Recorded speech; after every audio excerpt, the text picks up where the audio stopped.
멈추지 마. 즉 다시 꿈부터 써봐. 김수영 시험. 김수영. 한국에서 태어나 인생의 3분의 1을 살았으니 다음 3분의 1은 전 세계를 돌아다니고 그리고 나머지 3분의 1은 가장 사랑하는 곳에서 살기. 이것이 김수영의 70세가지 꿈 중 첫 번째이다. 중학교를 중퇴하고 지방 실업계 고등학교에 다니던 그녀가 대학 진학을 꿈꿨을 때 사람들은 내 분수를 알아라 하며 비웃었다.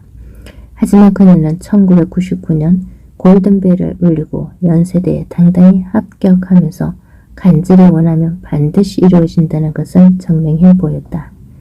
대학 졸업 무렵 국내 50여 개 회사에서 불합격 통보를 받았지만 언젠가 한 신문가의 인터뷰에서 무심코 말한 것처럼 세계 최고의 투자은행 골드만삭스에 입사했다.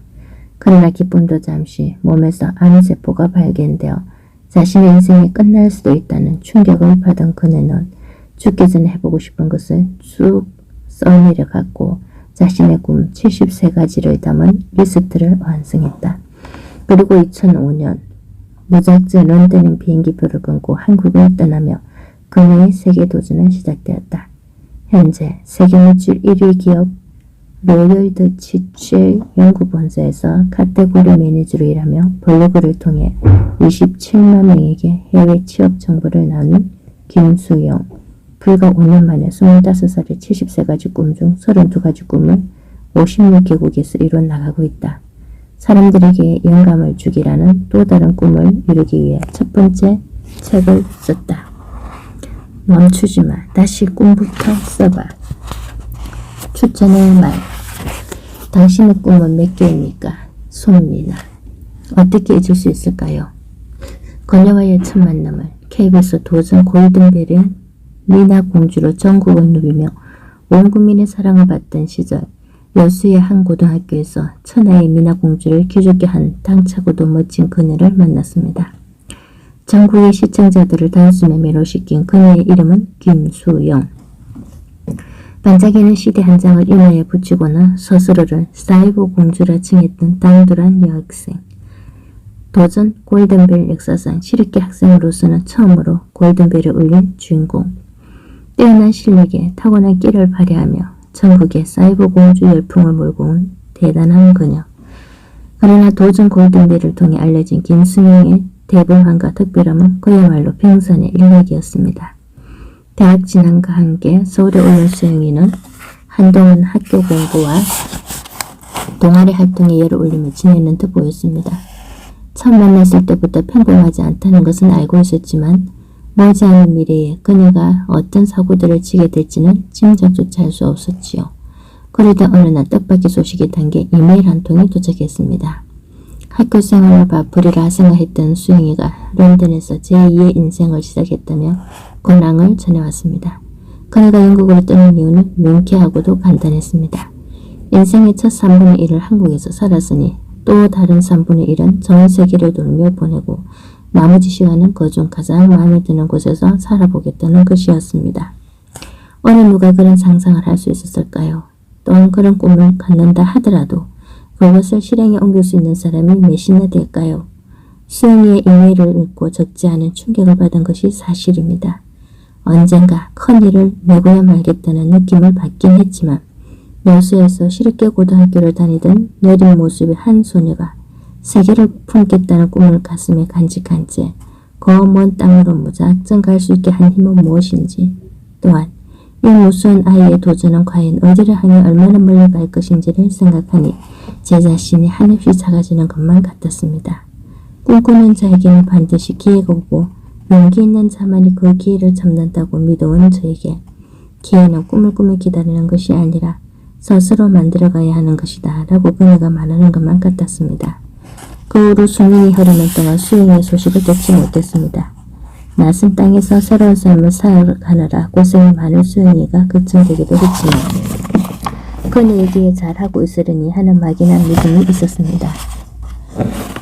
서로의 안부를 모르는 동안 세계도 많은 변화가 있었고 여행서 시리즈를 편집하기 시작한 저는 아르헨티나로 여행을 떠났습니다. 그리고 바로 그곳 한국도 영국도 아닌 남미 대륙의 끝 아르헨티나의 항구 라보카 뒷구멍에서 우연히 수영이를 다시 만났습니다. 건강미 넘치는 구릿빛 얼굴에 태양 같은 미소를 띤 수영이는 다양한 국적의 외국인 친구들을 대동한 채로 제 앞에 나타났습니다. 기대 이상으로 근사한 사회인이자 세계인으로 성장한 수영이 그녀에게서 마구마구 뿜어져 나오던 카리스마, 그 원천은 바로 열심히 그리고 용기 있게 달려온 자만이 가질 수 있는 당당함이었습니다. 못부든 사이 수영이는 수십 년 나라를 여행하며 세계를 정복하기 시작했고 직장에서도 지역사회에서도 그 활약을 인정받고 있었으며 북한 어린이들을 돕기 위한 마라톤에 참가해 영국신문에 얼굴을 올리고 찰스 왕세자를 만나는 등 원국에서 날고 자른 현지인조차도 해내기 힘든 일들을 하며 홀로 쓰기에 성공했던 것입니다. 수영이는 누구에게나 70세기의 꿈이 있노라고 당당히 말하는 그런 사람입니다. 그중 32개의 꿈을 이뤘고 앞으로 나머지 41개의 꿈을 달성하고 말 것이라 자신하는 그녀가 이번에는 직접 책을 한 권 써냈다고 연락을 해왔습니다. 보내준 원고를 읽는 내내 심장이 요동을 쳤습니다. 그녀만의 용기, 그녀만의 떡음, 그녀만의 당당함이 느껴져 가슴이 벅차올랐습니다. 수영이는 분명 그 꿈들을 모두 이루어 나갈 것이고 저는 그 모습을 곁에서 지켜보고 싶습니다. 처음 만난 순간부터 지금까지 수영이가 변화하고 성장하는 것을 보아온 인생의 선배이자 친구로서 저는 그녀의 이야기가 되도록 많은 사람에게 전해질 수 있기를 소망합니다.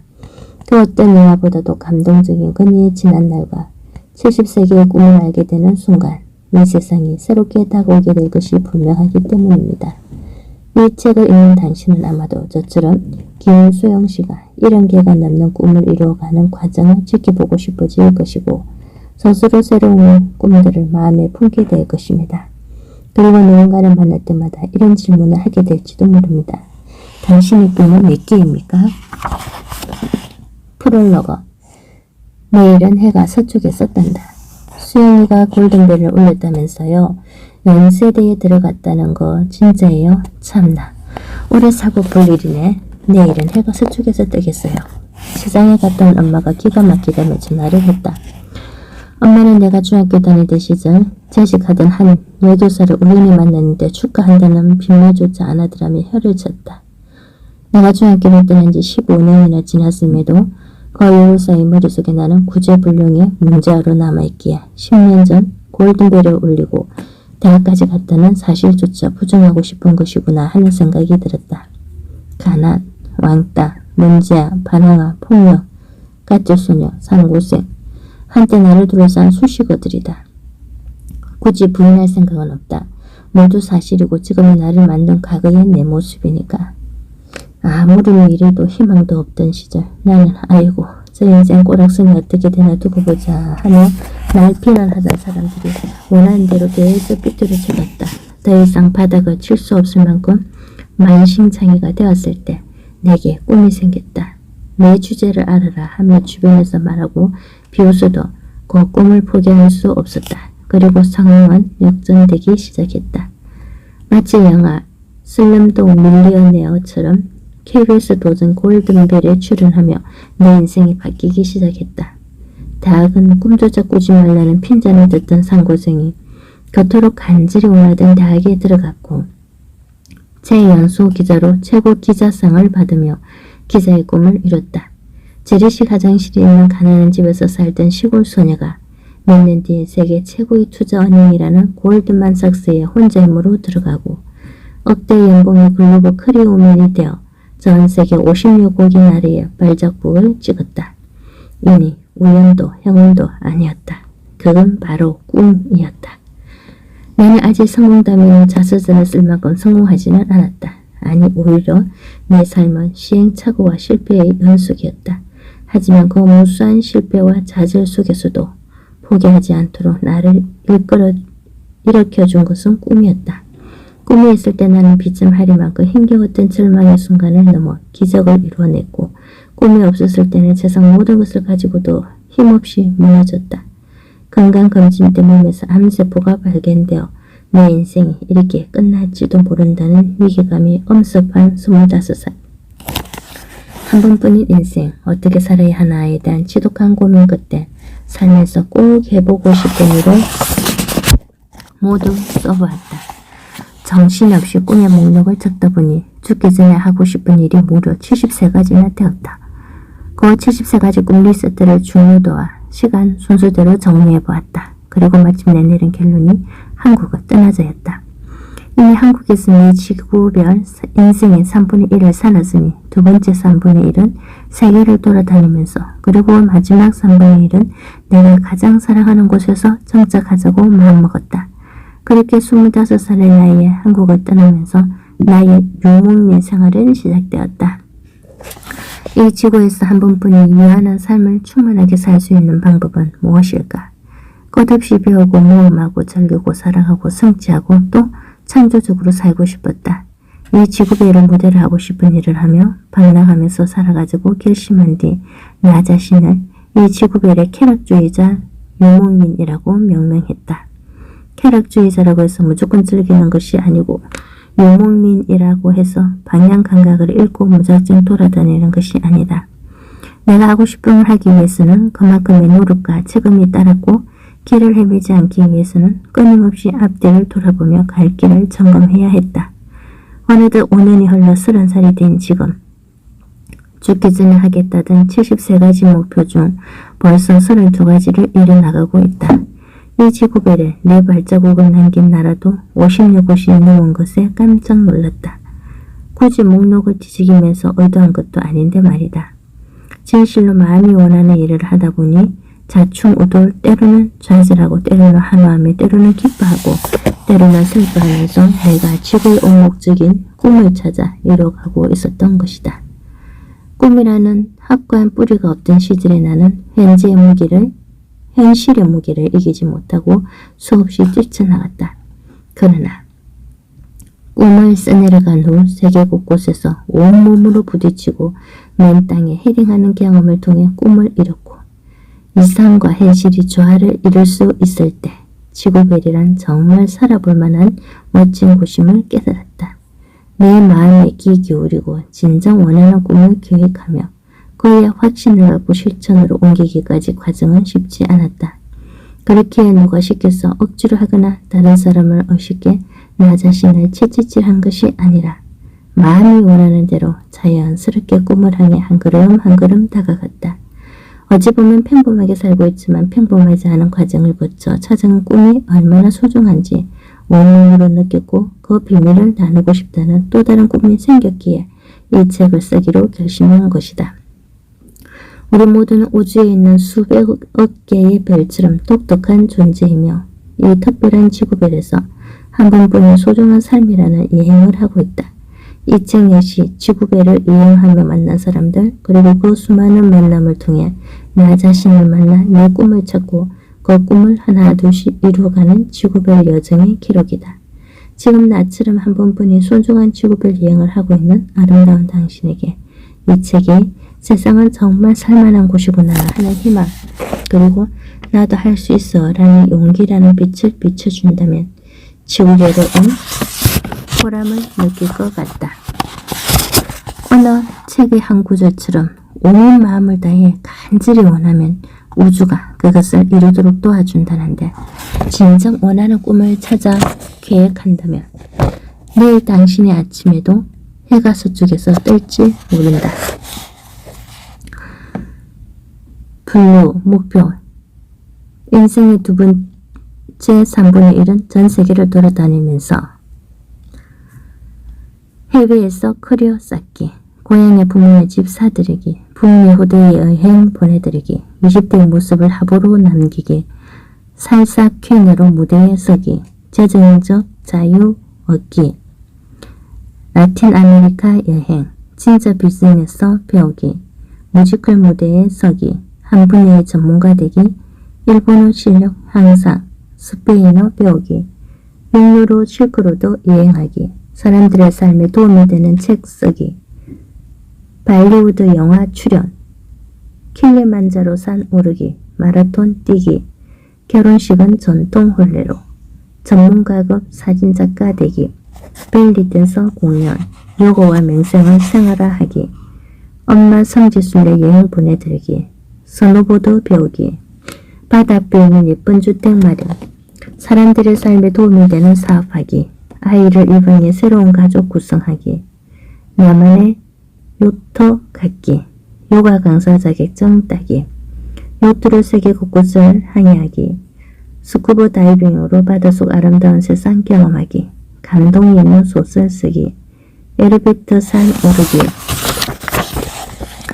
뉴스를 통한 자기 단련, 여행 다큐멘터리 만들기, 서핑 배우기, 삶과 예술이 묻어나는 열린 공간 마련하기, 철인 경기 도전, 인도의 아시람 체험, 가족과 1년에 한 번씩 여행, 타이 마사지 배우기, 지중해 요리 배우기, 개발도상국에서 자원봉사하기, 공통의 관심사를 가진 사람들의 권익을 대변하는 일하기, 악기 한 가지를 배워서 공연하기, 자연과 예술을 담은 주택 마련, 인생의 마지막 3분의 1을 가장 사랑하는 곳에서 자리 잡기, 오프라 원필의 토크쇼 같은 무대를 통해 사람들에게 감동과 삶을 나누기, 나의 예술작품 전시회 갖기, 자선 프로젝터 갖기, 와인 마스터하기, 아프리카 사파리 여행, 캐리비안 크루즈 여행,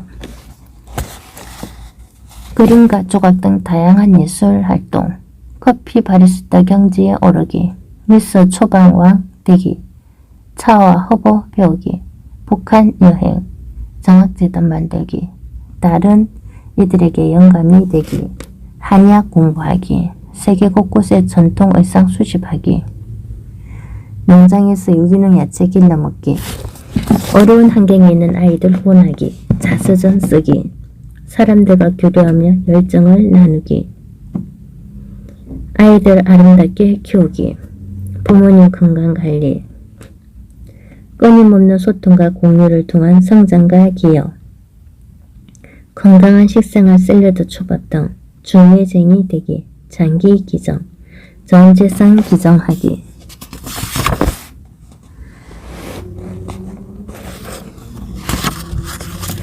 세계에 뿌려놓은 제 꿈을 찾습니다. 인생의 두 번째 3분의 1은 전 세계를 돌아다니면서 이 멋진 세상, 내가 있어야 할 곳은 어디일까? 파란 하늘과 호수 사이를 메우는 푸르른 숲, 알프스 산봉우리엔 하얀 눈이 덮여 있었고 그 아래로는 동화 속에서나 본 듯한 예쁜 집들이 여기저기 흩어져 있었다. 나른한 오후 호수에 보트를 띄워놓고 아버지는 낚시를 하고 어머니는 책을 읽고 아이들은 수영을 즐기고 있었다. 다른 보트에서는 노부부가 산패이잔을 부딪혔고 호수에서 수영을 하는 넷둘의 젊은이들의 모습도 보였다. 2001년 대학 2학년 여름방학, 서울시에 사는 사촌 언니 집에 갈 기회가 생겼다. 어학연수차 유럽에 가는 조카의 보호자 겸 가야 선생님 역할로 서울시에 가기로 한 것이다. 서울시에서의 첫날, 료체란 호수에서 여가를 즐기는 사람들의 모습은 내게 부럽다 못해 충격적이었다. 세상에, 이처럼 여유롭게 살 수도 있는 건가? 늘 공부와 아르바이트에 치이며 살아온 내게 그 풍경은 낯설기만 했다. 설령 경제적 여건이 된다고 해도 한국에서 이렇게 살 수 있을까? 오후 4시에 가족과 호수에서 사촌 언니 집에 들어와서는 서울시 사람인 형부가 저녁을 준비하고 설거지까지 하는 모습을 보며 또 한 번 놀랐다. 아빠가 부엌에 가는 것을 한 번도 보지 못한 나로서는 충격이 아닐 수 없었다. 여수 촌년인 내가 서울에 막 올라왔을 때 지하철, 동대문 쇼핑몰, 대학로 공연, 여기저기서 벌어지는 콘서트, 가끔 우연히 보는 연예인만큼이나 신기했던 것은 외국인들이었다. 저 사람들은 어디에서 왔을까? 여기서 무엇을 할까? 하는 궁금증이 머릿속으로 맴돌았다. 한 번은 지하철에서 용기를 내 옆에 있는 사람에게 Excuse me, where are you from? 하고 말을 걸었다. 참 싱겁게 짝이 없게도 한국에서 뭐 하는지, 김치를 좋아하는지 등의 질문을 했던 기억이 난다.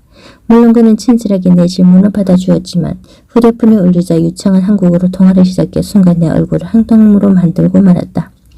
대학에 입학한 2000년 당시 인터넷 커뮤니티와 메신지 문화가 막 도래하기 시작했다. 마침 컴퓨터를 잘 다루던 한 선배가 ICQ라는 메신저 프로그램을 깔아주었는데 신기하게도 외국에 있는 사람들이 메신저를 통해 말을 걸어오기 시작했다. 중국, 일본, 미국 등 잘 아는 나라뿐 아니라 나에겐 아직 생소한 터키, 모리셔스, 코스타리카, 보츠와나 같은 나라까지 고등학교 때까지만 해도 외국에 대해 알고 있는 것이라곤 영국에는 여왕이 있고 인도는 소를 숭배하며 독일에서 맥주를 대신 마신다는 정도였다. 나는 세상에 이렇게 많은 나라가 있고 그 사람들과 소통할 수 있다는 것이 마냥 신기하기만 했다. 그렇게 ICQ를 통해 자연스럽게 외국 친구들을 한두 명 사귀기 시작하면서 영어도 많이 늘었다. 그들의 초대로 일본과 홍콩에 가기도 했고 반대로 한국을 방문하는 외국 친구들도 생겨났다. 2001년 스위스를 시작으로 프랑스, 체코, 이탈리아 등지를 여행하고 돌아온 뒤부터는 한국에서 태어났다고 한국에서 평생 살아야 하나 하는 의문을 갖기 시작했다. 그리하여 좀 더 넓은 세계를 보기 위해서 학기 중에는 죽으라 아르바이트를 해서 돈을 모으고 방학 때는 그 돈을 탈다 틀어 여행을 다녔다. 여행을 하면서 다양한 방식으로 사는 사람들의 모습에 매료되었고 단순한 관광객이 아닌 현지인으로 살아보고 싶다는 생각에 이르렀다. 마침 대학교에서 주관하는 교환학생 프로그램은 놓칠 수 없는 기회였고 나는 호주로 가게 되었다. 끝도 없이 펼쳐진 녹색의 캠퍼스에서 캥거루들과 함께 조깅을 하고 돼지고기보다 싼 양질의 쇠고기로 매일같이 스테이키를 해먹던 멜버른의 일상은 꿈만 같았다. 그러나 그보다 좋았던 것은 호주뿐 아니라 유럽, 중남미 그리고 아시아 등 다양한 나라의 친구들과 함께 지낸다는 점이었다. 처음에는 전혀 다른 문화권에서 온 친구들이 신기하면서도 낯설게 느껴졌다. 그러나 다들 타국에 와 있는 처지였어인지 금세 마음의 벽을 허물고 친해졌다. 살아온 배경, 문화, 가치관이 제각기 다른 사람들이 함께 어울리는 속에서는 틀림은 없고 다름만 존재할 뿐이었다. 그 다름을 인정하고 존중하는 문화가 어느덧 내게도 숨쉬고 있는 것처럼 편안해졌다. 교환학생 기간이 끝나면서 그간 정들었던 친구들과 헤어지는 것이 아쉬워 독일, 노르웨이, 프랑스, 이탈리아, 크로아티아, 멕시코, 칠레, 콜롬비아에서 온 친구 12명과 함께 현저에서 브리지언까지 호주 동부 해안을 일주했다. 그레이트 베리어 리버에서의 스쿠버 다이빙과 와이선데이 제도에서의 셀링, 지프차를 타고 캠핑을 했던 프레이저 섬, 에세이 모험은 지금도 일가의 미소를 짓게 하는 꿈같은 시간이었다. 호주 여행을 마치고는 내친김에 뉴질랜드, 태국, 캄보디아, 베트남까지 여행을 했다. 뉴질랜드 퀸스타운에서는 108m 계곡에서 뛰어내리고 산악 자전거를 타다 다치기도 했다. 캄보디아 프놈펜에서는 납치를 당할 뻔한 위기를 모면했고 베트남에서는 고산족인 몽족과 함께 생활하기도 하며 3개월간의 배낭여행을 마치고 한국에 돌아왔다. 까맣게 탄 피부에다 머리카락을 한 가닥 딴 크로우 헤어스타일의 겉모습만큼이나 생각도 많이 달라졌다. 까만 머리로 가득한 한국이 답답하게 느껴지면서 머릿속에는 의문이 들기 시작했다. 세상엔 빨간 머리, 금발머리, 4개 머리도 있는데 평생 까만 머리로만 살 필요가 있을까? 한국에서 태어났다고 평생 한국에서 살아야 하는 걸까? 그러한 의문은 진로에 대한 고민으로 이어졌다. 이 세상에 변화를 전달하는 기자가 되고 싶다는 꿈 하나에 모든 걸 걸고 악착같이 공부해 대학에 들어갔고 2000년대에는 인터넷 기자로 활동하던 동아일보에서 2000년 최고 인터넷 기자상을 받으며 실력도 인정받았다. 이대로라면 기자라는 내 꿈에 곧 도달할 수 있을 것 같았다. 하지만 더 큰 세계를 경험해보고 싶다는 또 다른 꿈이 생긴 이상 계도 수정이 필요했다. 물론 외국에서 기자가 되는 방법도 생각해보았다. 하지만 다른 직업이라면 몰라도 한국 토종인 내가 외국어로 기사를 쓴다는 것은 현실적으로 불가능해 보였다. 변화를 전달하는 사람이 아니라 내 스스로 변화를 만드는 사람이 되자라는 막연한 생각으로 기자의 꿈을 내려놓았다. 사람들이 더 큰 세계를 보고 그로 인해 자신의 꿈과 미래를 찾을 수 있도록 돕는 일을 하고 싶다라는 생각하였다. 간디도 당신이 이 세상에서 원하는 변화 자체가 되십시오 라고 말하지 않았던가. 그러나 막상 무엇을 해야 할지 막막했다. 외교관? 그러면 외무고시를 봐야 하는데 세상으로 뛰쳐나가고 싶은 열망으로 가득한 내가 도서관에 들어갔게 몇 년간 공부를 한다는 건 상상도 할 수 없었다. 유엔 같은 국제기구 근무, 여행기사나 작가는 어떨까도 생각해 보았다. 하지만 선배들에게 조언을 구할 때마다 모두 하나같이 고개를 내지었다. 한국인이 유엔에 들어가는 것은 바늘 구멍에 낙타가 들어가는 것 같다.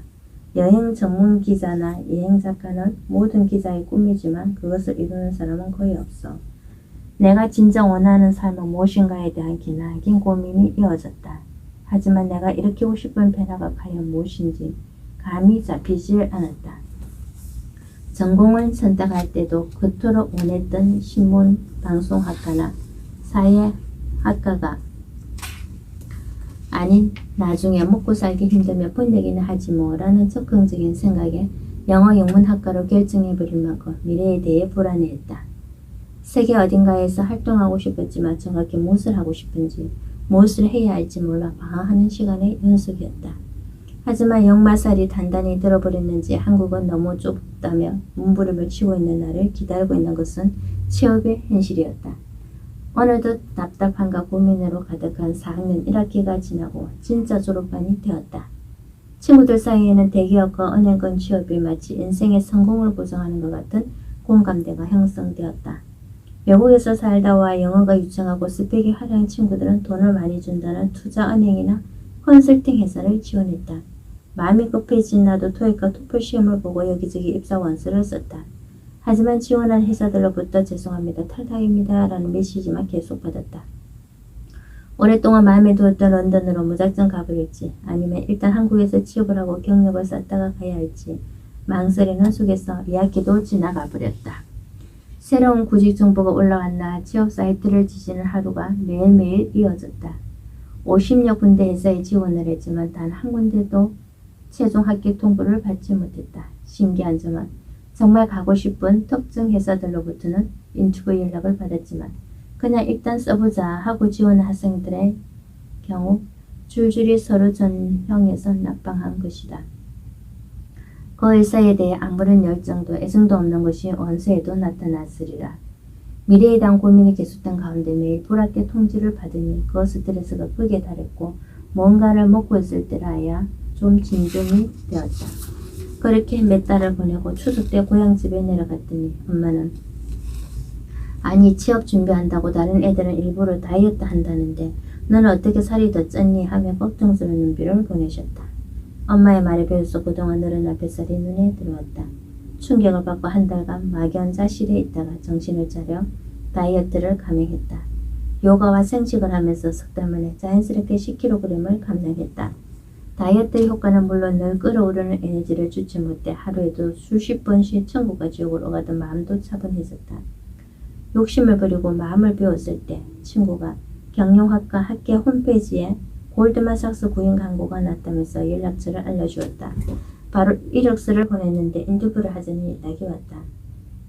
내가 얼마나 똑똑하고 잘난 인간인지 보여주려고 발악을 하던 예전과 달리 욕심을 부리고 차분하게 있는 그들의 내 모습을 보여주기로 했다. 무려 7명과의 인터뷰를 마치고 난 뒤에 기진맥진해 있는데 놀랍게도 김수영 씨와 함께 일하고 싶다는 소식을 들었다. 해외 유학파 출신 아니면 못 간다. 스카이 상경대를 나와도 인터뷰 기회조차 얻을 수 없다던 골드만삭스 아닌가. 취업 때문에 힘들었던 1년의 시간이 충마등처럼 스치며 세상 모든 걸 가진 것처럼 감격스러웠다. 그래, 내친 김에 골드만삭스에서 성공한 뒤 하버드 MBA도 하고 세계 은행 총재도 하고 할 건 다 해보자. 그래서 세상 사람들한테 보여주자. 아이비리그 안 나오고도 아닌 상고를 나온 나도 해냈다고 하는 열의에 타올랐다. 70세기의 꿈을 찾아 골드만삭스를 떠나다. 안녕하세요. 저는 온스타일이라는 케이블 TV의 싱글즈인 서울 프로그램 작가입니다. 저희 프로그램 아시나요? 저희가 시즌2를 만드는데 이번 주제가 당당하게 살아가는 20, 30대 커리어 우먼이에요. 출연자를 찾던 중 아는 분이 김수영 씨를 추천했습니다. 이번에 골드만삭스에 들어가셨다고요. 입사한 지 얼마 안 되었다고는 들었지만 그래도 한번 출연해 볼 생각 있으신가요? 병원에 갔다 오는 버스 안에서 애써 울음을 참고 있는 중이었다. 휴대폰을 들고 있을 힘조차 없던 나는 겨우겨우 목소리를 내어 거절했다. 삶이란 롤러코스터 같은 것인지 세상 모든 것을 이룰 수 있을 것만 같았던 것이죠. 운명은 다시 땅으로 곤두박질하고 있었다. 입사를 앞두고 건강검진을 받다가 뭔가 이상한 느낌이 들어 따로 검사를 받았는데 몸에서 암세포가 발견된 것이다. 암 연기입니다. 절제 수술을 받아야 하고요. 어쩌면 다른 부위에 이미 퍼져 있을지도 몰라요. 의사 선생님 말에 하늘이 노랗다는 것을 체감했다. 사실 초기에 발견한 것은 어쩌면 인생 최대의 행운일지도 모른다. 하지만 평생 이렇게 젊고 건강하게 살 것만 같았던 내가 죽을 수도 있다는 것이 내 인생이 언젠가 끝날 수도 있다는 사실 자체가 너무나 큰 충격이라서 나도 모르게 바닥에 주저앉아 버렸다. 말도 안 돼. 얼마나 열심히 살았는데. 그래. 한때 나쁜 일도 많이 했지만 그래서 더 노력했고 가진 것 하나 없어도 나보다 더 힘든 사람들을 도와주려고 애썼어. 아직 25년밖에 안 살았는데 어떻게 이럴 수가 있지? 억울해. 정말 억울해. 부모님께 진 마음의 빚을 갚으려며 후도도해야 하는데 정말 왜? TV 출연은 그냥 애써 마음을 추스르고 첫 출근을 했다. 겉으로는 웃고 있었지만 마음속으로는 엉엉 울었다. 일이 손에 잡히질 않았다. 주말에 수술을 잡는 것은 불가능했고 새파란 신입이 입사하자마자 휴가를 쓰는 것은 말도 안 돼. 치과로 간다는 거짓말을 하고 근무 중에 병원에 가서 수술을 받고 왔다. 돌아와서 마취같이 깨지도 않은 상황에서 일을 하다가 실수를 했는데 혼이 나면서도 제정신이 아니었고 눈에 감겨왔다. 수술은 성공적이었다. 그러나 정신적 후유증이 너무 컸다. 방황했던 중학교 시절에는 죽을 고비를 숱하게 넘겼지만 그때는 상황에 심각성을 몰랐고 이럴 것도 없어 두렵지 않았다. 하지만 이제 나는 아무것도 읽고 싶지 않았다. 한동안 건강 관련 서적을 독파했고 매일 암 환자용 식단으로 도시락을 싸고 다녔더니 아무것도 모르는 동료들은 나를 웰빙녀라고 불렀다. 하지만 죽음이 언제 다가올지 모른다는 그걸 깨달으니 삶을 바라보는 태도도 완전히 바뀌었다. 오늘 하루가 어쩌면 인생의 마지막일 수도 있어. 미래의 성공만을 추구하면서 정작 오늘은 행복하지 않다면 그게 무슨 의미가 있을까? 어떻게 하면 매일매일 행복할 수 있을까? 짧다면 짧고 길다면 길었던 골드만삭스에서의 9개월은 한 번뿐인 인생을 어떻게 살아야 할 것인가에 대한 고민의 연속이었다. 매일매일 모니터 안에서는 수백억이 왔다 갔다 했지만 내게는 아무런 의미가 없었다. 멍하니 천장을 바라보면서 예전에 배낭여행을 하다가 헛멍지나는 씨앗잎을 덮은그리며 달리던 픽업 트럭 뒷칸에서 떠오르는 태양을 바라보며 반갑게 하던 그 기억이 떠올랐다. 불과 몇 달 전까지 품었던 지구별 위랑의 꿈이 다시 눈에 어른거렸다.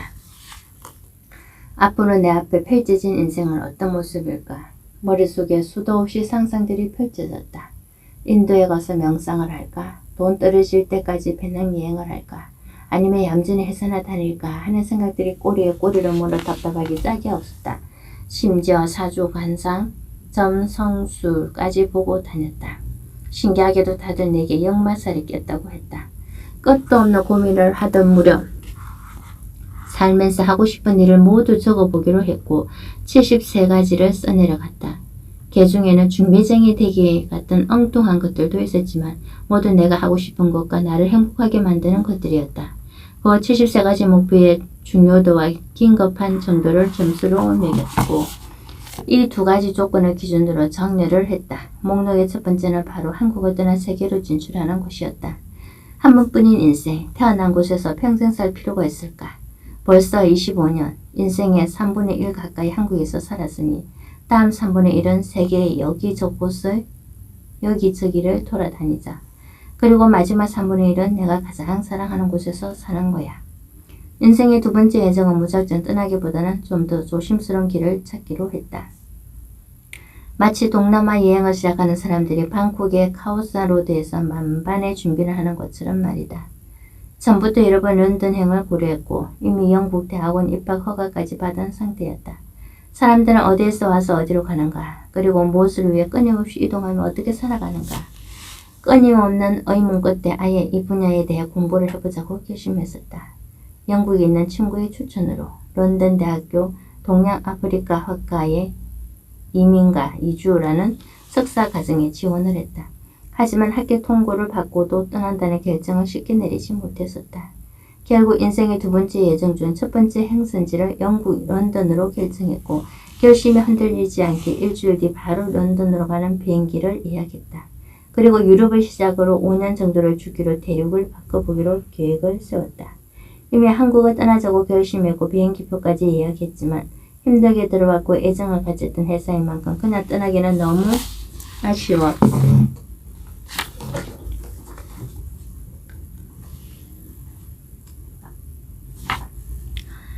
골드만삭스 퇴사를 며칠 남겨둔 어느 날 평소 존경하던 상무님께 1시간만 시간을 내달라고 부탁을 드렸다. 제가 사실 상무님을 많이 존경하거든요. 골드만삭스를 떠나기 전에 한 번이라도 이야기를 나눠보고 싶었어요. 상무님은 흔쾌히 내 부탁을 들어주시고 그분에게 나의 무모하기도 짝이 없는 계획과 인생의 꿈에 대해 주저리 털어놓았다. 수영씨는 나보다 훨씬 더 성공할 것 같군요. 의외의 말씀이었다. 내 친구 중에 은행에 말단 지원으로 입사했지만 10년 뒤 피델리티 펀드 매니저가 될 거라던 녀석이 있어요. 다들 비웃었지만 그 친구는 10년 뒤 진짜로 피델리티 펀드 매니저가 됐죠. 수영씨도 분명히 지금 꿈꾸는 대로 삶을 살 거예요. 이런저런 경력을 말씀하시던 상무님은 갑자기 수영씨 그런데 말이지 사실은 이번에 내 밑으로 트레이드를 한 명 뽑으려고 하는데 혹시 올 생각이 있어요? 라며 생각지도 못한 제안을 하셨다. 순간 말이 나오지 않아 일단 생각해보고 말씀드리겠다고 얼버무리며 자리에서 일어났다.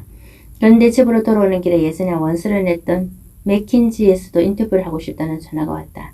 머리가 복잡했다. 골드만삭스 트레이더와 맥킨지의 컨설턴트라면 그야말로 모든 대학생활 직장인들의 로망이요. 성공의 지름길 아닌가. 이성적으로라면 영국행을 포기하고 골드만삭스나 맥킨지 둘 중 하나를 선택하는 것이 100번 1000번 옳다. 아무런 미래가 보장되어 있지 않은 달랑 대학원 자리 하나 있는 영국에 간다는 건 무모한 짓이었다. 밤새 뒤척이며 고민을 했지만 결론은 하나였다. 영국으로 떠나자. 난 적어도 나 자신을 알았다. 결국 가지 않은 길에 미련이 남아 현실에 만족하지 못하리라는 것을.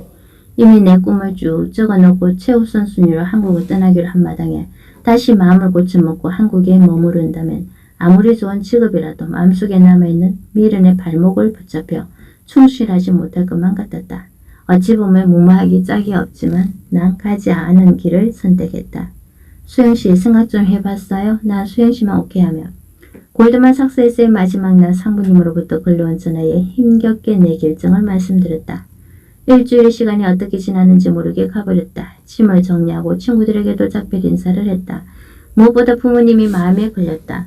이제야 대학 졸업하고 안정적인 삶을 사나 했더니 다시 무작정 외국으로 간다면서 걱정하시는 부모님을 뒤로하고 떠나며 내가 부모님께 정말 몹쓸 짓을 하는구나 하는 생각에 마음이 아팠다.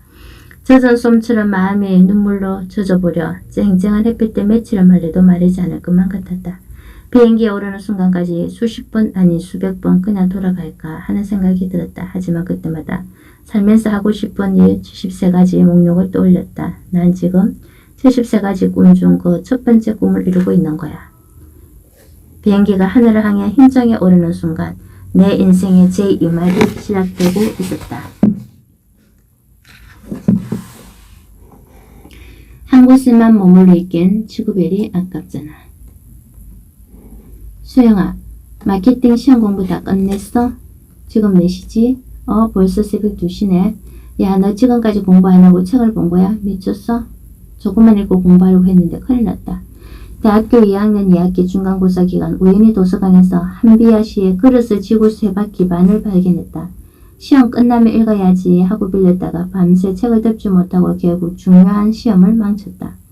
그래도 내 가슴속에는 후회보다는 설렘이 가득했다. 세상에, 내가 들어보지도 못한 이런 곳에서 사람들은 이렇게 다양한 모습으로 살아가고 있구나.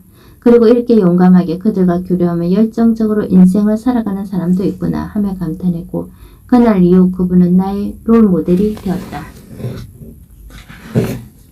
몇 년 뒤 그분이 학교에 와서 강연을 했을 때 나는 제일 먼저 뛰어가 맨 앞자리에 앉아 한마디라도 놓치지 않아 귀를 기울였다. 그날 강연에서 들은 낯선 곳에서 새로운 아침을 만나보세요 라는 말이 오랫동안 뇌리에 남았다. 지구배를 탐험하는 방법에도 여러 가지가 있다는 사실을 깨달은 것은 버진 그룹 창립자인 리처드 브랜슨의 자서전을 읽으면서였다. 나처럼 공부도 잘 못하고 일찍이 중학교를 자퇴한 그는 16살에 잡지를 창간했으며 미국 음악 앨범 우편 판매 사업을 시작으로 섹스 피스톨즈 등 유명 가수들을 탄생시킨 음반사를 키워냈다. 또한 항공사, 기차, 이동통신, 금융에 이르기까지 현재 360개가 넘는 계열사를 가진 버진 제국을 일궈냈다. 하지만 무엇보다도 나의 흥미를 당긴 것은 리처드 브랜슨의 끝없는 모험 정신이다. 늘 기구를 타고 전 세계를 비행하고 스피드보트로 대서양을 이틀 만에 항해하고 배와 비행기를 결합시킨 수륙 양용기로 영국 해협을 1시간 40분 만에 일주에 세계 기록을 세우는 등 그의 모험은 더하면 더했지 멈추질 않았다. 회장님으로 무게잡기에도 바쁠 텐데 넘쳐나는 끼를 주체하지 못하는 그는 TV 드라마와 리얼리티 프로그램이 영화에 출연도 한다. 만화 심슨스의 캐릭터로 등장할질 않나. 심지어 발리우드 영화에까지 카메오 출연을 하고 새로 출항하는 항공의 할리우드의 섹시스타 파멜라 앤더슨을 안고 입장하는 등 그의 끝없는 엉뚱한 행보를 보면서 상상력이야말로 성공의 원천이지 않을까. 빌 게이츠 같은 천재나 잭 웰치 같은 전략적 CEO보다는 브랜슨처럼 재미있게 성공하고 싶다라는 생각을 했다. 그는 카리브해에 있는 30만 평방미터 크기의 넥다섬을 포함해 현재 30억 파운드의 재산을 가지고 있다.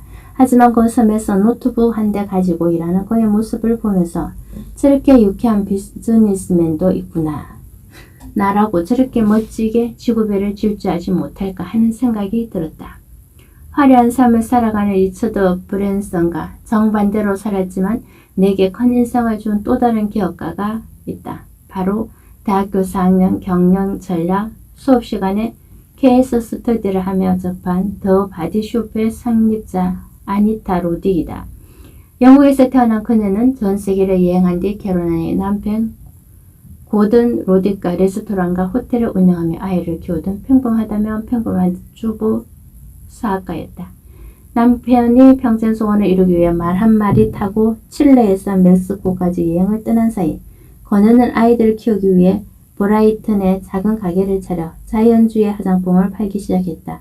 그 작은 가게를 전 세계 61개 나라에 2,400개의 매장을 가진 세계적 기업으로 성장시키면서도 자아 존중, 동물 실험 반대, 인권과 환경 보호의 정신을 지키는 것은 그녀의 올곧은 가치관에 기반한 것이 아니었을까. 그녀를 보면서 비즈니스와 사회 공헌을 조화시킬 수도 있음을 깨달았다. 발등에 불 떨어진 것처럼 취업을 위해 아둥바둥하던 대학 4학년 시절 런던에 가고 싶다고 생각한 것은 아마도 그렇게 하나 둘씩 롤 모델을 정해가며 무의식적으로 그들의 발자취를 따라 내 인생을 설계했기 때문인 것 같다. 또한 호주에서 교환학생 시절 만났던 호주와 유럽 등의 친구들이 런던에서 다양한 일을 하며 지내는 모습도 나로 런던에서 취업을 해보는 게 어떨까 하는 생각에 불을 붙였다. 확실한 계획도 없으면서 대학 재학 시절 대학 내 신문과의 인터뷰에서 영국에 가서 비즈니스를 배우고 싶어요 라고 말했던 것도 롤 모델의 절반만 따라가도 성공이라는 생각에서 나온 배짱이 아니었을까. 무식하면 용감하다고 4학년 여름방학 때 가외로 모은 피 같은 돈으로 비행기표를 사서 런던으로 날아갔고 세계적인 금융회사들로 고층 빌드숲을 이루는 카나리 와프의 이력서가 든 봉투를 들고 수성거렸다. 전 세계 인종의 집합소 같은 그곳에서 말끔한 정장을 입고 성공의 눈빛이 이글거리는 이들이 회사 일을 마치고 강가의 바에서 와인을 기울이는 모습을 한없이 부러워하며 바라보았다. 나도 언젠가 런던의 크리우먼이 되어 당당하게 펍에서 술을 마셔보겠다는 목표를 세우며 하지만 모든 일을 하고 싶은지 나 자신도 정확히 모르는 상태라서 어디서부터 어떻게 시작해야 할지 막막하기 짝이 없었다. 그냥 다짜고짜 인사 담당자를 만나자고 할까? 만나서 무슨 얘기를 하지? 그들이 왜 나를 뽑아야 하지? 아무런 경력도 없고 한국에서 막 날아온 나갔던 떠내기를 무작정 런던에 왔지만 솔직히 자신이 없었다. 여기저기 유명한 회사의 웹사이트와 영국 내 한인의 웹사이트의 구인 정보를 보고 지원하다가 출국 날짜가 다가와 버렸다. 준비와 자신감 부족에 난 실패였다. 그런데 한국에 돌아왔어. 한국의 은행의 런던 지점으로부터 연락을 받았다. 내가 지원했다가 떨어진 다른 회사를 통해 우연히 이력서와 자기소개서를 보았는데 인상적이었다고. 6개월 계약직이지만 나만 괜찮다면 채용하고 싶다고 했다. 진심을 다해 솔직하게 쓴 자기소개서 덕분이었을까? 면접도 보지 않았는데 나를 채용하고 싶다니. 그러나 아직 학교에서 한 학기가 남아있었고 비자 문제가 걸려 제안을 받아들이지 못했다.